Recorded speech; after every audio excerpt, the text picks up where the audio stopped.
August 2024 থেকে August 2025 এই এক বছরের মধ্যে সাংবাদিকদের বিরুদ্ধে মামলা আর হয়রানির চিত্র ভয়াবহ। প্রথমে আসি মামলার কথায়।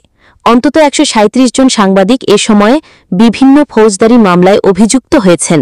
অভিযোগগুলো গুরুতর: হত্যা, চেষ্টামূলক হত্যা, অগ্নিসংযোগ, ভাঙচুর, হামলা, এমনকি অপহরণ পর্যন্ত। শুধু তাই নয়, শিক্ষার্থী আন্দোলনের সময় বিশেষ করে 2024 সালের জুলাই-আগস্টে আরও 266 জন সাংবাদিককে আসামির তালিকায় রাখা হয়। অনেকের বিরুদ্ধে একাধিক মামলা হয়েছে। এবার আসি হয়রানি আর হামলার কথায়।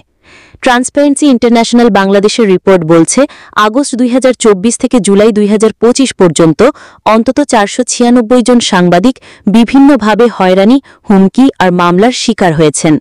অন্যদিকে আইন ও সালিশ কেন্দ্রের তথ্য অনুযায়ী আগস্ট 2024 থেকে মার্চ 2025 পর্যন্ত সাংবাদিকদের ওপর নির্যাতন ও হামলার অভিযুক্ত ঘটনার সংখ্যা 398টি।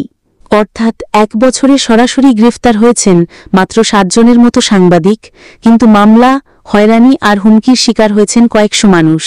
এটাই ছিল সাংবাদিকদের উপর এক বছরের পরিসংখ্যান।